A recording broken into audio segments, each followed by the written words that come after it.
Just a couple other quick updates. So as you'll recall, we have 2 hotels that have a number of individuals experiencing homelessness that have been staying there for quite some time. We're working on doing testing of everyone in those hotels this week. And at Albertus, we have 2 individuals that are staying there at the moment. Director Bond, you don't have any updates, correct?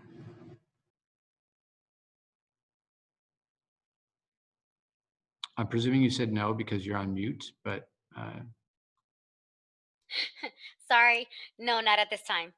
okay. So why don't I hand it over to the Parks Department and Felicia, Bill, and Martine, just to talk about the work that you've been doing to set up this summer's programming. Sure, thanks, Mayor. Parks Department, New Haven Parks and Recreation will be holding summer camp this summer. Live summer camp with half the amount of kids that we normally service. We will be running 19 camps at 19 different sites, servicing children between the ages of 5 to 15 years old. 6 of those sites are public school sites, and then the rest of them are parks and buildings that we have in the city. We will be running 2 two-week sessions from July 13th through August 7th. We will be running our camps from 9 a.m. to 3 p.m., no before or after camp this year. And we will have a protocol that will be in place from the time that the children get to the camp to the time that the children leave the camp, which will be 3 p.m., with cohorts of 1 to 5 children will be in a group, and a cohort of 10 will be moving throughout the course of the day with a bunch of different activities. We will work on no contact sports, we're going to do an educational piece as well as games and hopscotch and jump rope and fun types of things. But we will be announcing or actually working through what our schedule of activities will be in the next week or so with our recreation supervisors. There will also be 4 eco adventure camps. Martine, you want to go with that? You're on mute.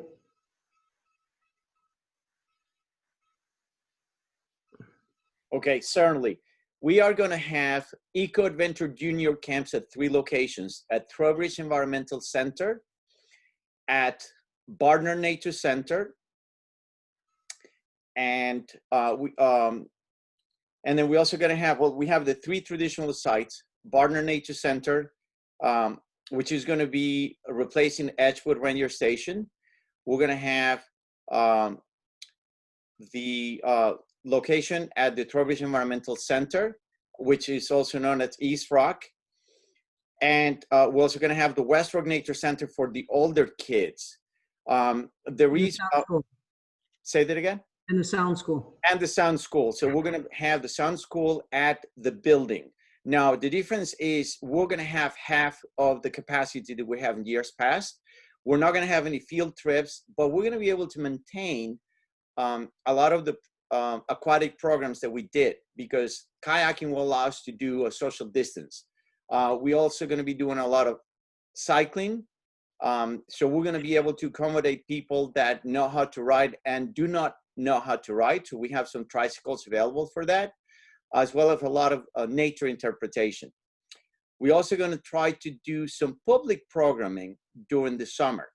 So that means we will be able to do some cycling as well as kayaking programs. Most likely we will not have canoeing, because that involves 3 to 4 people in a canoe, and it will be hard to do social distancing among people that don't know. But that's pretty much what we have in our end. Bill, do you have anything to add there from the parks side? You're on mute.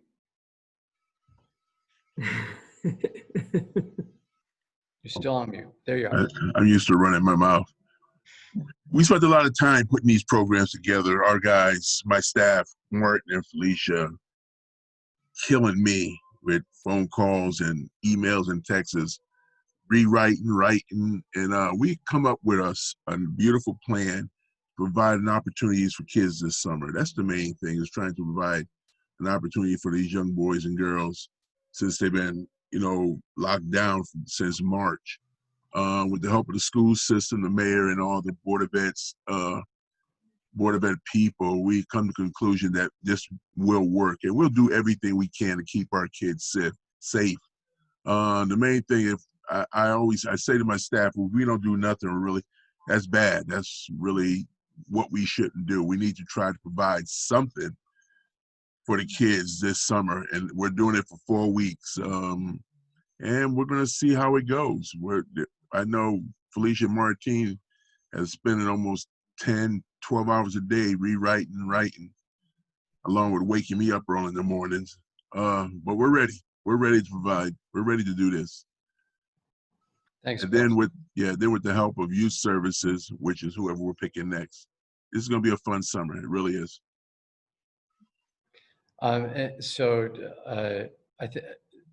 Maybe I'll hand it over to the youth department folks to talk about youth at work and some of the work that they've been doing to prepare for that as well.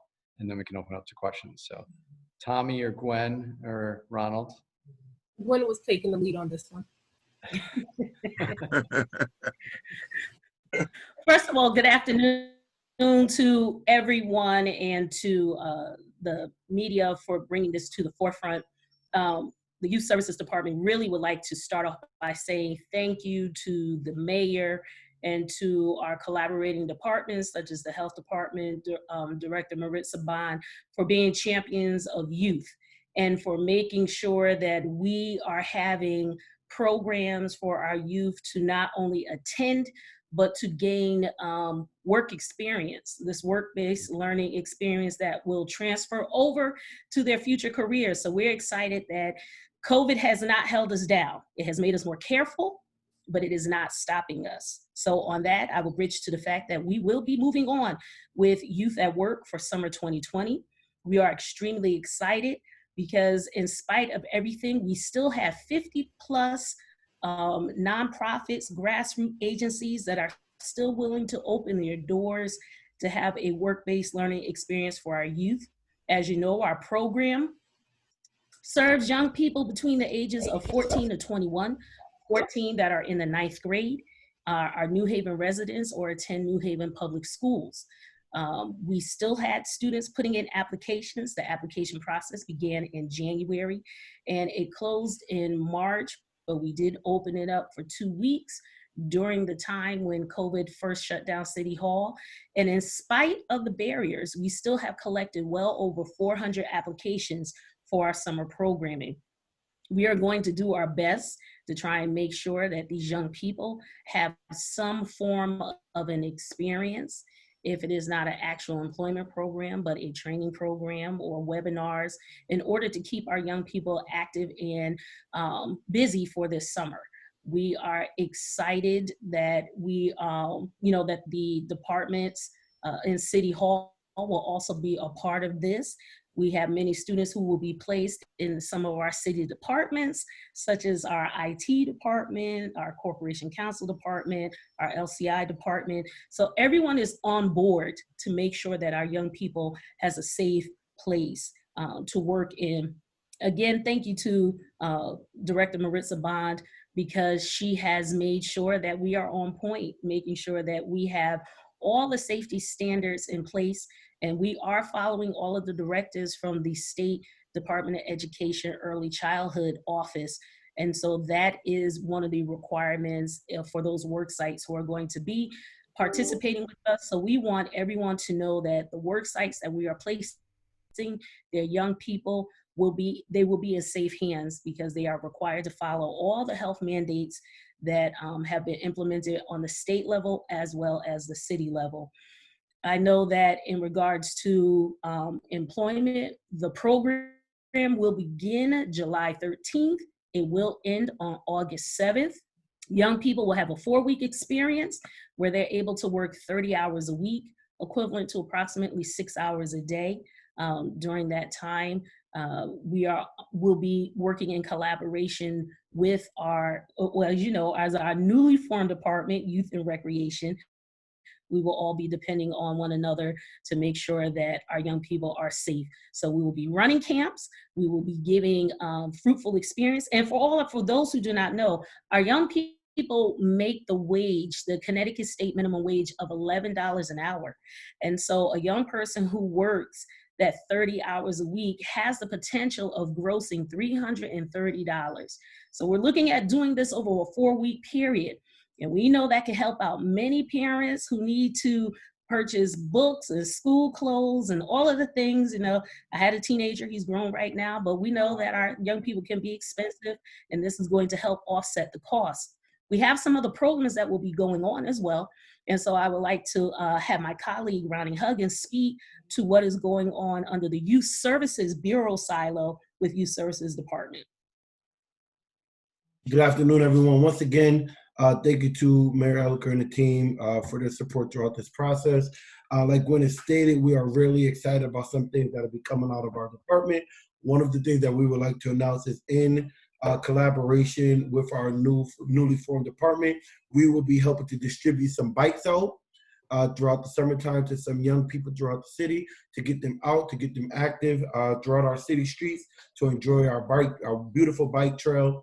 So that's part of what we're doing. And we're also encouraging, and maybe the press can help us to get the word out, we're encouraging all sites that will be hosting some form of summer program for youth throughout the summer to please email myself or our department, rhuggins@newhavenct.gov. Email me a copy of their program flyer so that we can put it together and post it on the city's website to help share the word about positive summer program happening throughout the summer. Thank you. I will also like to, for those who may not know, introduce you to the coordinator of the Youth at Work program, Ms. Tommy Beal, which I'm going to ask to speak because there are other things that we do in youth services outside of Youth at Work.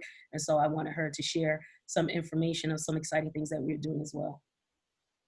So we are going to be hosting 2 worksite orientations for our participating worksites. They're both going to be held the week of June 22nd. One is going to be held on Tuesday the 23rd and the other on Thursday the 25th. It is going to be mandatory, so that way all worksites that are participating understand the protocols that we're going to be following, as well as the ones that we expect them to adhere to once their camp is fully operational. We're also looking to create a plan to be able to have a survey, get feedback from our young people in terms of how they will be working these summers amidst, the COVID-19 pandemic, how that has affected them, and also to kind of gauge, where they are, their comfort level, and to see what we need to do in terms of the steps that we're putting in place now to make sure that we provide a safe environment for them in the future.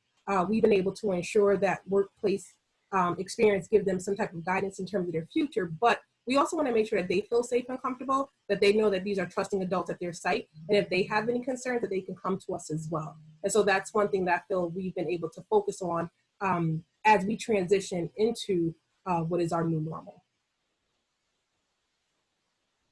Yeah, and finally, we want to hopefully the media will be interested.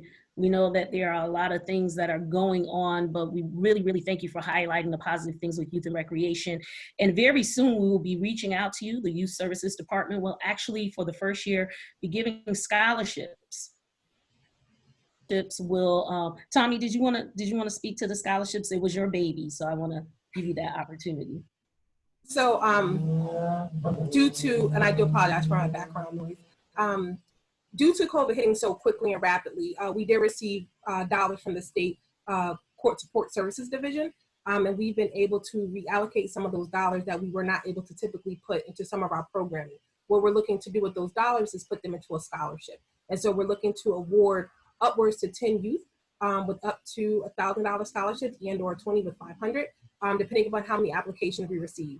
The application has been posted on our city's website as well as our social media outlets, and the deadline was today, in fact. And so we are hoping that we gain the interest of our young people and encourage them and support them.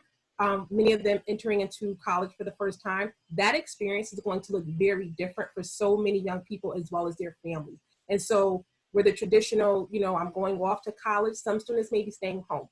Some of the excitement around getting ready for your dorm room and purchasing books is going to look a little different.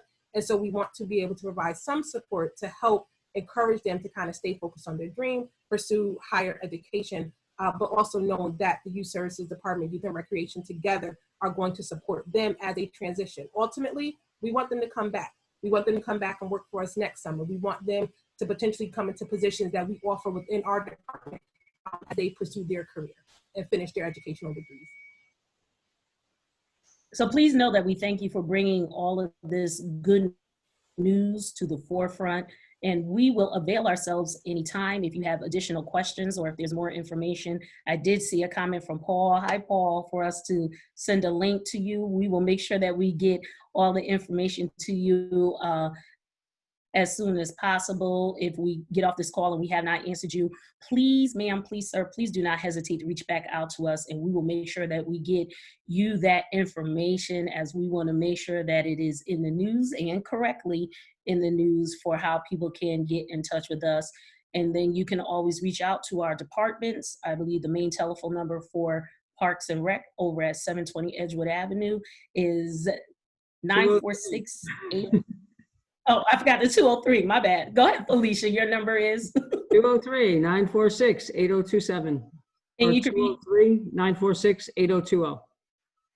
and then you can also reach Youth Services at 203-946-7582. And even though we are working remotely, we are still picking up the phone. So people are more than welcome to call, and we will be here to answer your questions Monday through Friday, 9 to 5. Thanks, everyone.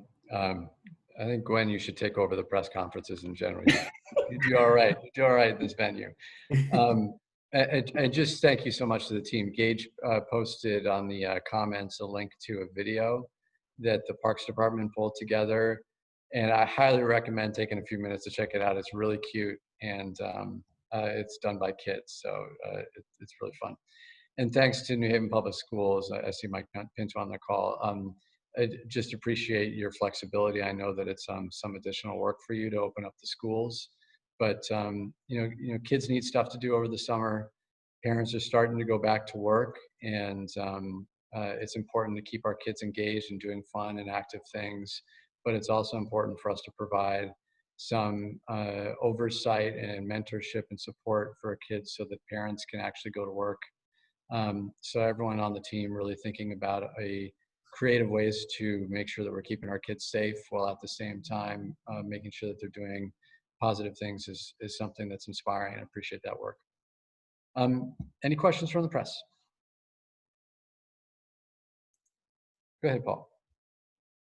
And I do second the idea of Gwen doing the daily briefing, and I would recommend part of it be sung, because she has an amazing voice.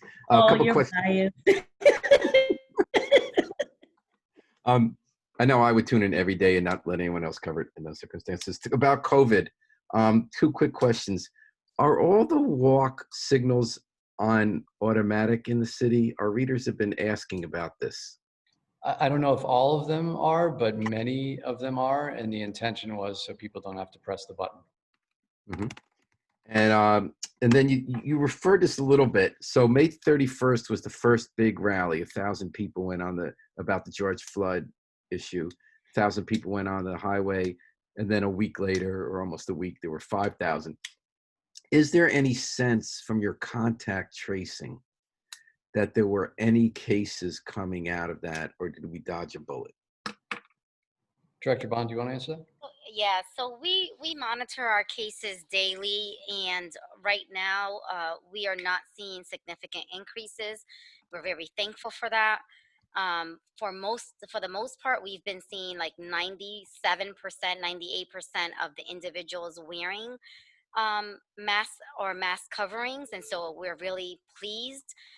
You know that the health department has been actively engaging in a lot of the peaceful protests, along with other individuals and entities providing masks as well. In addition to that, we've been providing hand sanitizer. So right now we've been monitoring our data very closely and have not seen any spikes, and so we're very thankful for that. Trust me, we will be providing any updates if we see a change in our trend. We are, carefully monitoring our contact tracing efforts as well. I know other cities across Connecticut did express that concerns as local health officials that they are seeing that within their contact tracing efforts, but we have not on our end. So we're very fortunate. One last follow on that, if it's okay. We're seeing in other parts of the country, not connected to the protests, but connected with early reopenings, states like Florida and Georgia, that they have had spikes. Are we concerned about that here? Are we opening too early? New York State saying, well, we think we might have to go back on this because they're spiking. Yeah, so one of the things that the state has consciously been doing is looking at data and science and making sure that the decisions that they make are on those bases and really looking at public health metrics. And two key things that they're looking at is ensuring that there's a 14-day consistent downward trend on hospitalization rates along with positive cases. In addition to that, they wanted to make sure that the contact tracing efforts, along with adequate testing availability across the state, is easily accessible. So right now, based on our data that we've been looking at from our reopening in our specific city, because our urban cities were impacted, much greater than other parts of the state, we are seeing a downward trend. And so, the mayor was conscious about and making a concerted effort asking very specific questions to our team to making sure that we were, yes, being consistent with the state, but making sure that our urban city cases were also having a downward trend. And so we're very fortunate that we are seeing a downward trend and we're not seeing a spike. And we want to make sure that there's two main things that are being done in order to keep the spike from avoiding a spike. And these two things are, the mayor mentioned earlier, is wearing a mask, and number two is maintaining the proper social distancing. Those two things are very critical for us to avoid a spike in our city and consistently across the state. Good job. Other questions? I see Michael Bingham. Am I allowed to jump in with a question? Hi, Oh, yeah. Sarah from News 8. I'm jumping in for Rich Capola. He had to go on set. He was wondering about the Christopher Columbus statue that is apparently coming down. He was wondering when it's coming down and how talks with the Italian community have been. So planning is underway as far as when the statue will come down and how that will work. I know that I've had some conversations in the last several days, and there's been a lot of conversations among leadership in the Italian community. Columbus, for many people in the Italian community, is an icon that celebrates Italian heritage. And of course, Columbus also represents for many colonialism and some pretty awful actions that were taken historically. I do think I think it's the right decision to take the statue down.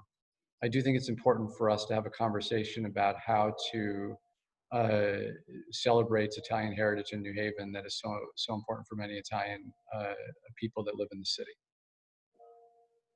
Thank you very much. Appreciate it. Sure. Michael, go ahead.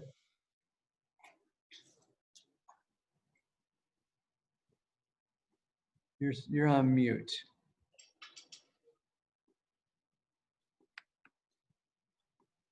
There you go. Sorry about that. Over the weekend, a number of people, activists and demonstrators called for the defunding, not just of the New Haven Police Department, but also the Yale Police Department. Now, many New Haven businesses, including those that are in university-owned commercial spaces, but also many that are not, I think depend on Yale Police as well as New Haven Police for security and safety of their stores and their restaurants and the people who work there and the people who shop there. So I'm guessing that many of the top brass at One Union Avenue would say they regard the Yale Police Department as a valuable partner in law enforcement in the city.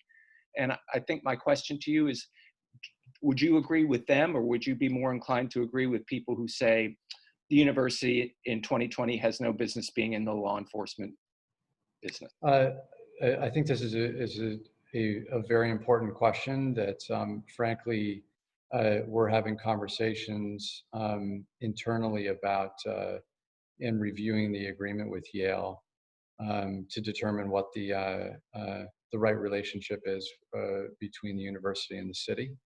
I've been pretty clear that the overall goal is how do we keep our communities safe?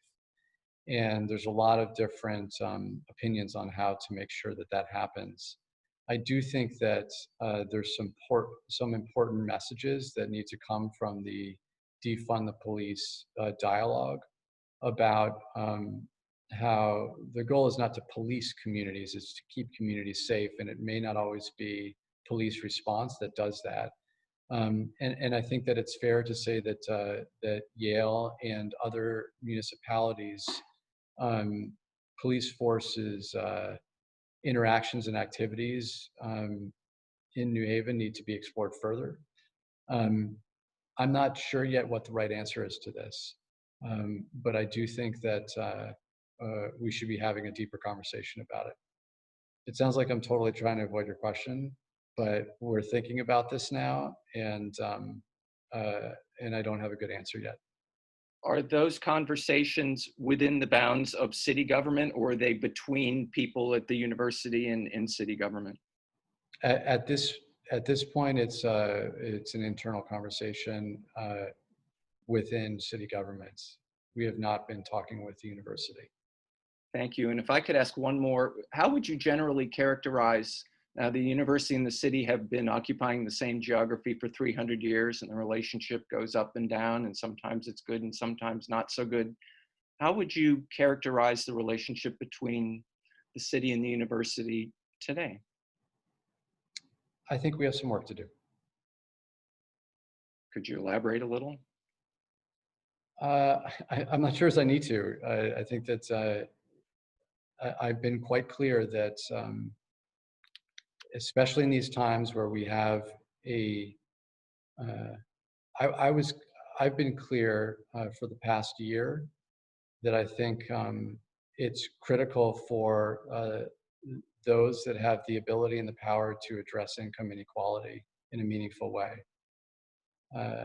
And was clear before we had a pandemic and global protests. If we can't make progress, meaningful and deep progress, when we are in a pandemic and experiencing global protests of outrage about police brutality and systemic racism and the economic income inequality that goes with that, I'm not sure when we'll be able to do that. I think we have a lot more work to do. If I may ask one more, many times in history, improvements in the relationship have come from conversations between, the occupant of City Hall and the occupant of Woodbridge Hall, out of sight of the public spotlight. Can I ask how your relationship is with President Salovey today? Can you talk offline about things? We do. We talk on the phone. And would you say you have a constructive personal relationship, if I may ask? I think it's constructive and respectful.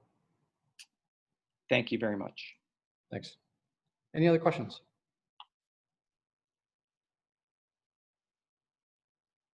All right. Thanks, everybody. We'll see you soon. Check out that video.